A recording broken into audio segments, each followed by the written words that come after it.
Eu quero compartilhar com você, nessa noite, uma palavra lá de Lucas, capítulo 16. Eu li esse texto, compartilhei com ele alguns anos atrás, acho que uns 5, 6 anos atrás. E eu quero me debruçar sobre ele dentro de um contexto que eu acredito ser importante para os nossos dias, não só pelo que nós estamos vivendo hoje, mas em nós enquanto cristãos. Aquilo que nós esperamos, que almejamos ter. Ele não é um texto muito fácil, às vezes ele é um pouco complicado de entender, e eu espero que você seja abençoado e que a gente consiga chegar a algum lugar. Mas ele diz assim, em Lucas, capítulo 16, o verso 1 a seguir, diz assim: E disse Jesus aos discípulos: Havia um homem rico, cujo administrador foi acusado de dissipar os seus bens. Então, chamando-o, lhe disse: Que é isso que eu ouço de ti? Dá contas da tua administração, porque já não poderás ser meu administrador. O administrador disse consigo: Agora que farei? O meu senhor me tira o emprego. Cavar não posso e de mendigar tenho vergonha. Eu sei que hei de fazer para que, quando for demitido da administração, me recebam em suas casas. Chamando a si cada um dos devedores do seu senhor, disse ao primeiro: Quanto deves ao meu senhor? E ele respondeu: 100 batos de azeite. E disse-lhe: Toma a tua obrigação. E, assentando-se depressa, escreve 50. E depois disse ao outro: E tu quanto deves? E ele respondeu: 100 coros de trigo. E disse: Toma a tua obrigação e escreve 80. Louvou aquele senhor o injusto administrador por haver procedido prudentemente, pois os filhos deste mundo são mais prudentes na sua geração do que os filhos da luz. Amém. Papai, abençoa, Senhor, a tua palavra nessa noite, que possamos aprender, crescer e ouvir de ti. Ensina-nos, Senhor, que tu que és manso e humilde de coração, para que de fato possamos encontrar descanso nas nossas almas. Amém.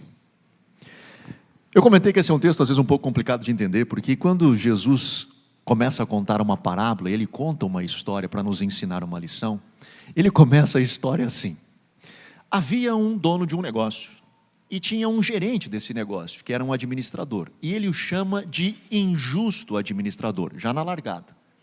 E por que ele chama de injusto administrador? Porque o cara estava roubando dele, e ele descobre que o cara está roubando dele, e ele chama o cara e diz assim: Mano, olha só, eu descobri que tu está me roubando, junta aí todos os livros, caixa, tudo que tu tem, traz para mim, porque você não vai mais poder continuar sendo. E aí ele pensa: puxa vida, eu vou perder o emprego, e agora?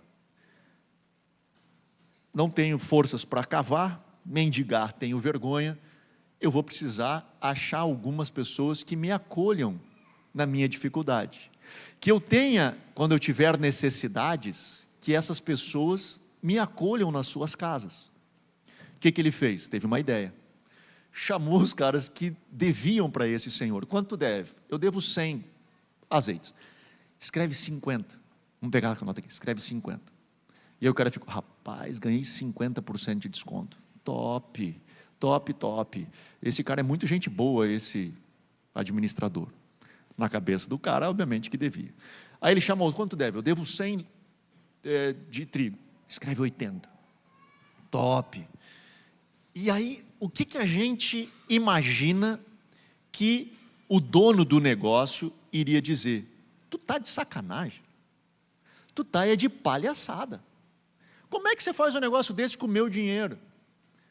Jesus, contando a parábola, diz: louvou o dono do negócio o injusto administrador, porque ele agiu prudentemente. Aí você pensa assim: oi, que negócio é esse, cara? Primeiro, deixa você tentar caminhar com você passo a passo, para que a gente consiga construir uma ideia. Primeiro, o dono do negócio não estava louvando o injusto administrador pelo negócio injusto que ele fez, porque ele o chama, o administrador, de injusto. Então o que ele está fazendo não é correto fazer, é injusto. O que ele fez, quando ele muda o negócio, esse administrador, esse injusto administrador, o que ele está fazendo está mal. Agora, diz assim o verso 8: louvou aquele senhor o injusto administrador. Primeiro, o que ele fez está errado, é injusto. Mas por que ele louva? E ele diz por que ele o louva: por haver procedido prudentemente. O que ele está dizendo? Ele louvou a eles a prudência dele de pensar lá na frente, de projetar o futuro e de pensar como eu vou lidar com a minha vida diante de uma adversidade, de eu estar diante de uma necessidade. Esse é o ponto do louvar aquela situação. Não a forma como ele fez, mas o porquê ele fez o que fez. Esse é o ponto que o Senhor está louvando ali. E esse é um negócio que para nós, cara, a gente tem uma certa dificuldade como crente. Vou explicar por quê. Porque quando a gente pensa no futuro, os crentes, eles têm umas manias assim, às vezes, né? Que tipo, ele acredita que tudo vai cair do céu e que vai dar tudo certo. Até porque nós temos, parece uma dicotomia, mas não é. Quando a gente pega Mateus capítulo 6, Jesus no Sermão da Montanha, ele diz assim: cara, por que você está preocupado com o dia de amanhã, mano?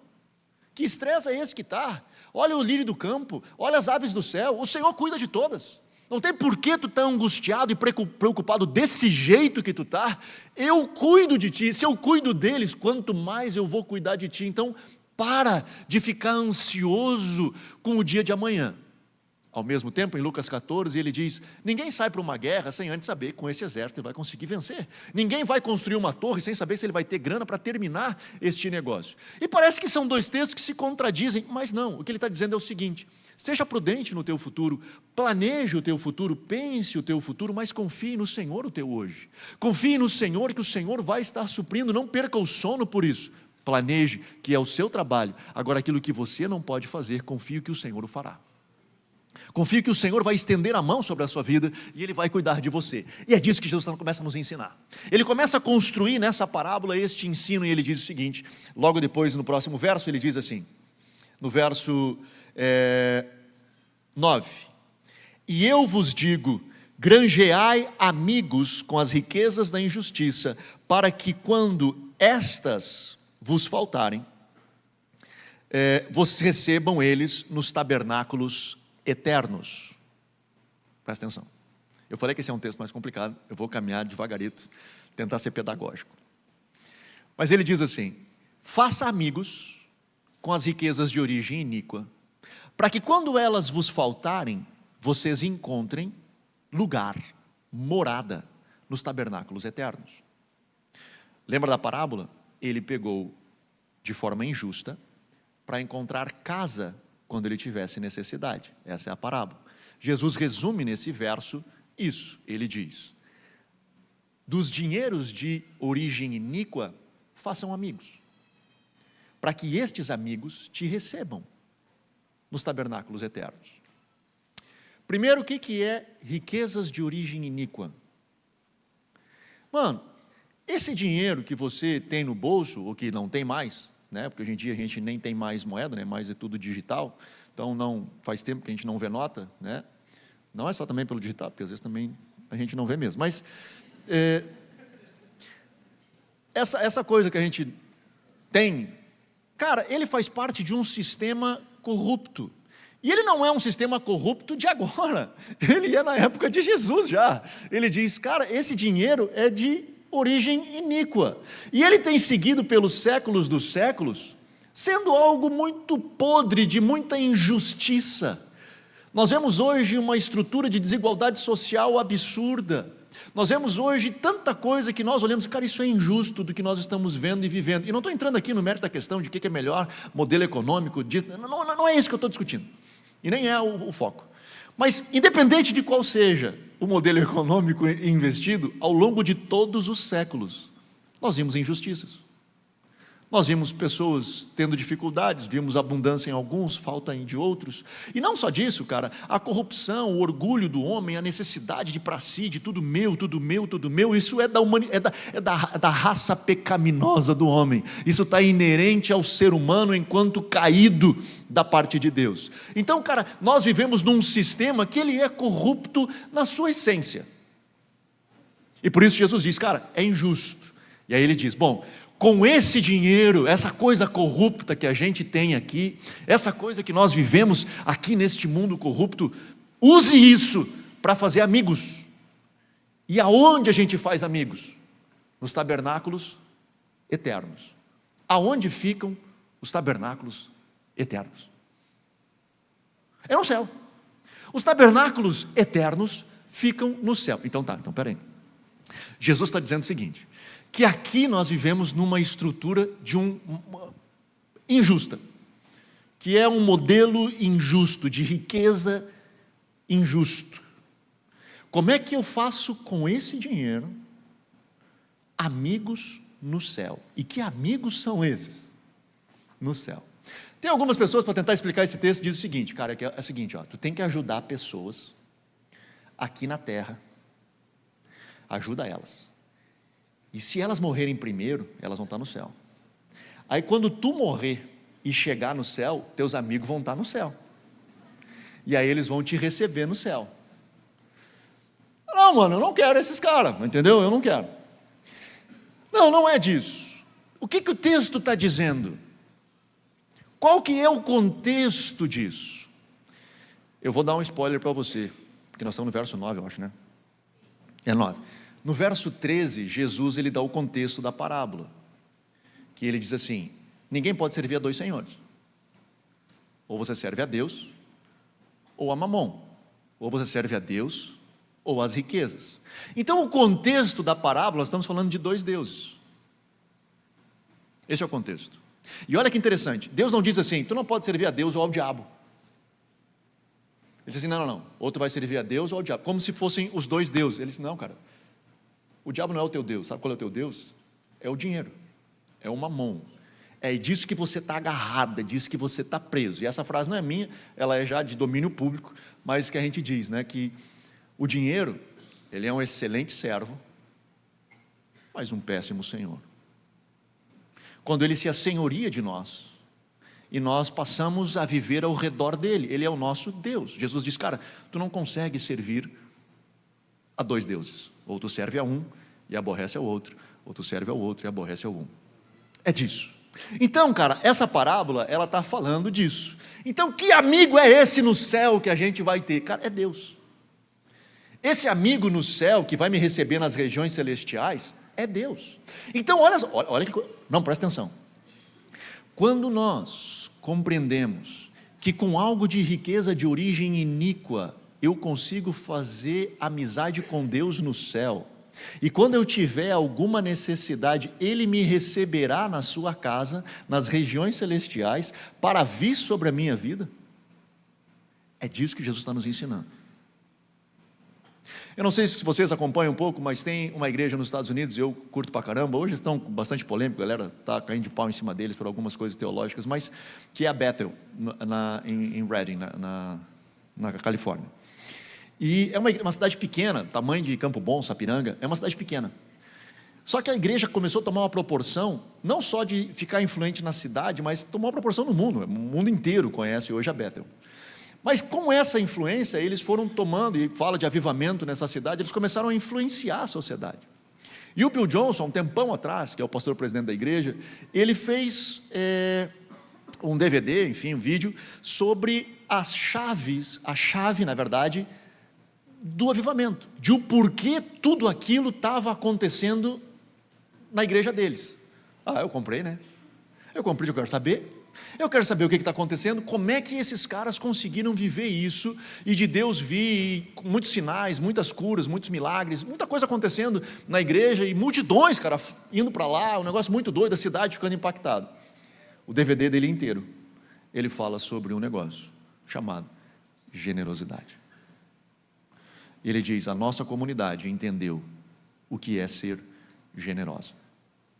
Então nós estendemos a mão a qualquer pessoa.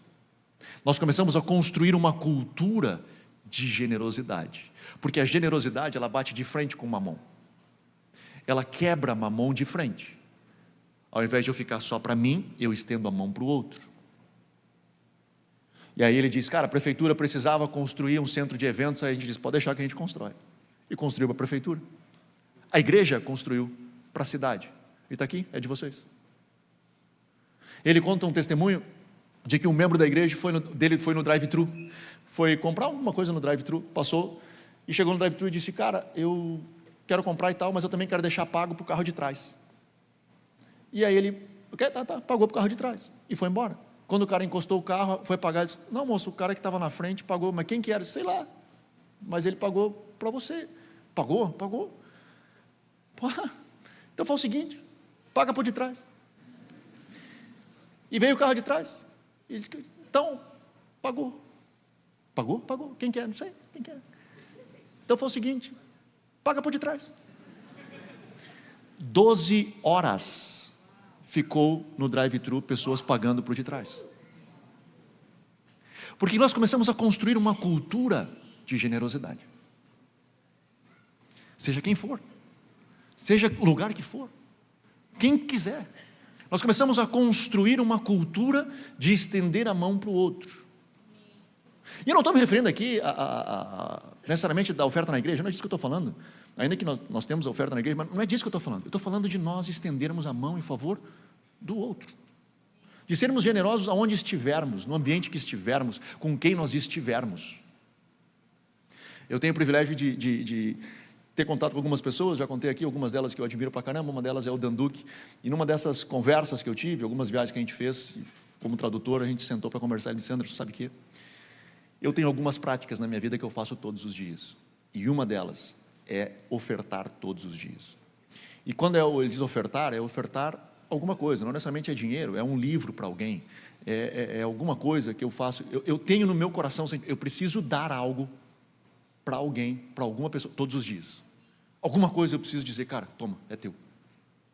Eu preciso fazer isso todos os dias, como prática da minha vida. Jesus está nos ensinando aqui, dizendo: granjei amigos no céu. Porque quando nós fizermos através disso, nós teremos alguém no céu, que é meu amigo, que me receberá quando eu tiver necessidades. Eu tenho um amigo no céu. Por isso que ele diz: esse dinheiro de origem iníqua que nós temos aqui, que é injusto, que é podre, que é corrupto, mas se eu usá-lo bem, eu tenho um amigo no céu, que conhece meu coração. E aí eu chego para ele com a necessidade e eu vou ter guarida lá, porque eu estou fazendo isso de forma intencional. Senhor, eu quero, através disso, ter essa amizade contigo. Jesus continua e ele diz assim, no verso 10: quem é fiel no mínimo também é fiel no muito, e quem é injusto no mínimo também é injusto no muito. Nota que Jesus aqui nos ensina o seguinte, que a generosidade não é o quanto você tem. Muitas pessoas, elas dizem assim: o dia que eu for rico, eu vou dar bastante oferta, eu vou ajudar muita gente. Não, você não vai, porque a sua generosidade não parte por quanto você tem, e sim com o seu coração. Por isso que Jesus diz: cara, aquele que é fiel no pouco, é fiel no muito. Aquele que é infiel no pouco, vai ser infiel no muito. Porque não é o quanto você tem, é o seu coração. É o que você faz com o que você tem. É como você lida com isso. É quando você olha para o lado: não, mas aquele está dando aquilo porque ele tem muito. Não, mano, ele está dando aquilo porque ele é generoso. Isso, qualquer uma pessoa pode ser. Ele segue dizendo, fala assim, no verso 11: se nas riquezas injustas não fostes fiéis, quem vos confiará as verdadeiras? Olha que interessante. Se nessas riquezas que nós vivemos neste mundo corrupto, nós não formos fiéis, como nós vamos ter verdadeiras riquezas? Mano, o que é verdadeira riqueza? Sabe o que é verdadeira riqueza? Verdadeira riqueza é aquilo que dinheiro nenhum pode comprar. Isso é verdadeira riqueza. É a saúde dos teus filhos, é o teu casamento, é a paz de espírito que você tem. Coisas que talvez pessoas dariam rios de dinheiro para ter, e de repente a graça do Senhor vem sobre você e diz: cara, lá em casa a gente não passa esse mal. E que pessoas talvez multimilionárias não conseguem sanar isso, não conseguem suprir isso. Jesus diz: se você for fiel com as riquezas de origem iníqua, se você conseguir entender que isso que você tem no seu dinheiro, na verdade nem é teu, e não chegar nesse ponto, for fiel nisso, o Senhor vai te dar as verdadeiras riquezas. Então, por isso que ele diz: quem vai te dar as verdadeiras riquezas? Por quê? Porque você precisa ser amigo dele. Para você ser amigo dele, você precisa ser generoso, ser fiel nas riquezas de origem iníqua. Ele diz, você vai ter amigo no céu. Ele diz, então, se você for, pronto. Agora, se você não for, quem é que vai te dar? E ele segue o texto, já dei a spoiler do verso 13. Ninguém pode servir a dois senhores, ou há de aborrecer a um e amar ao outro. Não se pode servir a um e desprezar o outro. Não pode servir a Deus e às riquezas. É disso que falávamos. E o verso 14 diz assim, os fariseus que eram avarentos ouviam todas essas coisas e zombavam dele. Mas Jesus lhes disse, vós sois os que vos justificais a vós mesmos diante dos homens, mas Deus conhece os vossos corações. O que é entre os homens é elevado, perante Deus é abominação. Olha que interessante, Jesus conta isso tudo para eles, e o que os fariseus fazem? Começam a rir dele, começam a zombar dele. Tu está de palhaçada, tu está de palhaçada, que com dinheiro eu vou fazer amizade no céu, tu está de palhaçada. E aí Jesus diz, sabe por que vocês estão achando isso, cara? Porque vocês são avarentos, porque o coração de vocês está preso. E aí Jesus fala o seguinte, Deus conhece o vosso coração. Por isso, cara, não é o que a gente faz, é o porquê a gente faz o que faz. Deus está olhando o teu coração. E aí ele diz, aquilo que para os homens é grande, para Deus é abominação. E aí eu não posso falar de você, mas deixa eu falar da minha classe, dos pastores. Começa a olhar às vezes, vai numa convenção e tu começa a ver os pastores quando chegam, tu vê se esse cara está bem ou está mal, depende do carro que ele está chegando. Porque o carro que ele está chegando vai determinar se esse cara é de sucesso ou não. E aí então eu preciso trocar de carro, porque eu preciso ter alguma coisa. Deus diz, o que para vocês é grande, para Deus é abominação. Porque vocês estão presos a uma ideia de consumo, de uma necessidade de que eu preciso buscar coisas que talvez para você seja algo tão grande, e que é podre, mano, é nojento. E eu não estou dizendo que você não possa ter um carro melhor, eu não estou dizendo, tenha o melhor carro que você puder, tenha a melhor casa que você puder, só não seja escravo disso. Não seja escravo disso. De novo, o dinheiro é um excelente servo, mas um péssimo senhor. Se você ficar escravo disso, cara, você perdeu, porque de novo, ou você só serve a um, não serve a dois, você serve a um, ou a Deus, ou ao dinheiro. Falei um tempo atrás aqui também, um tempão atrás, mas logo que eu estava no início da faculdade, eu fiz uma cadeira de marketing, e lá a gente estudava sobre desejo e necessidade. E aí, que a ideia é, obviamente, no marketing, ele constrói a partir a propaganda, constrói a partir do teu desejo. Ela te pega no teu desejo. E a professora me perguntou assim, pessoal, quem acha que celular é desejo ou necessidade? Levanta a mão quem acha que é necessidade. Todo mundo levantou a mão. Óbvio, né, cara? Hoje tu não vive sem o celular. Tu sai de casa, tu acha que está pelado se tu está sem celular, não é? Cadê meu celular? Meu Deus do céu. Né? A gente não lembra, olha aí, também não sabe falar esse troço, mas a gente não lembra mais nem como é que é fazer cocô sem o celular, né? Como é que a gente fazia antigamente? Não é? O que a gente pensava quando a gente estava lá assim? Tu ficava olhando para quê? Não dá, não é isso? Cara, eu preciso ir no banheiro, cadê meu celular? Cadê meu celular? Cadê meu celular? Que eu preciso ir no banheiro. Olha isso. Olha como é que é o negócio. Entende? Desculpa, essa parte aí depois a gente pula isso aí. Não precisava. É umas coisas que não precisava. É umas intimidades que não precisava compartilhar também disso aí, né? Mas enfim, todo mundo que riu faz exatamente a mesma coisa, né? Então estamos em casa. Nós estamos tudo em casa. Mas cara, a professora olhou para mim e disse assim, para todos nós, e disse assim, não cara, celular é desejo, não é necessidade. Como não? Aí começamos a discutir os argumentos, não, mas só um pouquinho, está de palhaçada. Então. Ela disse, não, tu tem a necessidade de comunicar.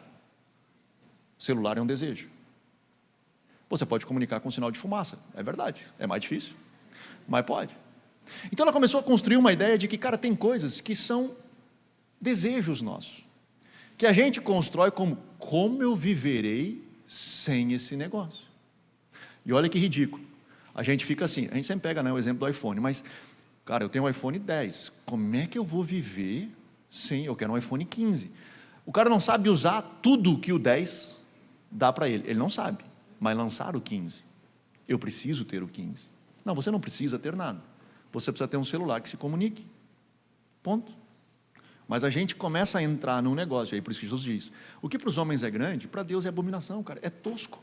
Porque tu está refém de algo que os outros construíram para você, e tu está correndo atrás disso. Então, cara, eu não posso estender para o lado. Por quê? Porque eu estou atrás de algo tão grande. O que é? Que é o teu desejo. Ah, Anderson, mas eu não posso desejar? Pode, presta atenção. Entre necessidade e desejo, escuta isso. Jesus diz assim em Filipenses, Paulo, né, falando de Jesus, mas ele diz assim, que Ele há de suprir em Cristo Jesus cada uma das nossas necessidades. Então nós não passaremos necessidade, porque o Senhor há de suprir em Cristo Jesus cada uma delas. Então o Senhor vai vir sobre nós e vai suprir. Ah, Anderson, mas eu gosto de coisa boa. Não tem problema, Salmo 37 fala o seguinte, agrada-te do Senhor e Ele satisfará os desejos do teu coração. Então Deus nos dá desejo? Claro que dá, cara, Ele é um bom pai, Ele nos mima. Agora, tem uma condição nisso, agrada-te do Senhor. Nós precisamos fazer amizade no céu. Nós precisamos fazer amizade no céu. Nós precisamos construir isso. E mano, eu não estou me referindo só a dinheiro, cara, porque tem coisa que a gente faz que não precisa nem ter dinheiro, que para nós não custa nada, mas que para o outro tem um valor absurdo. Deixa eu contar uma história rapidinho. Eu nem ia contar, eu contei de tarde e eu vou contar para de noite. Mas cara, voltei a estudar, não tinha o que fazer, eu disse, vou estudar. Aí voltei a estudar. Aí, meu professor contou uma história, olha que legal. Seguinte história, que ele foi dar uma palestra numa empresa. E ele chegou nessa empresa e começou a falar na palestra e tal, e a diretora levantou a mão e disse, posso contar minha história? E aí ele disse, bora, pode contar. E aí, ela disse, olha só, há um tempo atrás, agora há pouco tempo atrás, eu entrei na sala do meu diretor e a minha mãe estava lá. E eu tomei um susto, porque o que a minha mãe está fazendo na empresa?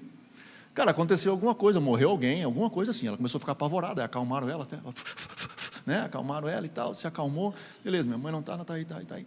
Se acalmou, então, o que está acontecendo? O que está pegando? Por que minha mãe está na empresa e tal? Ele disse, não, então é o seguinte, o diretor dela disse, alguns anos atrás, quando eu te promovi a gerente dessa empresa, que era a posição que ela estava, tu me falou a seguinte frase, puxa vida, como eu gostaria que minha mãe estivesse aqui, porque ela se sentiria muito orgulhosa desse momento. E aí o diretor disse, hoje, tu está sendo promovida a diretora dessa empresa, e eu trouxe a tua mãe aqui, para testemunhar. Não custou nada para ele, mas um coração generoso de se preocupar com as emoções dela, de o porquê e talvez aquilo seria importante, o valor que isso gerou na vida dessa mulher, de alguém se preocupar em estender a mão em favor do outro.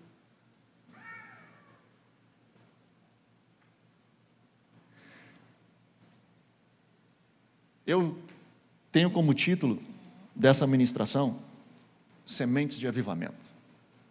Ainda que nós estejamos falando de generosidade, mas quando nós plantamos generosidade, nós colhemos amizade no céu. E lá ele diz que quando nos faltar alguma coisa aqui, nós encontraremos casa nos céus. Nós temos amigos nos céus que nos receberão nos tabernáculos celestiais, aonde não tem falta de nada, e nós chegaremos lá e tocaremos nas regiões celestiais, dizendo, papai, eu estou precisando de algo.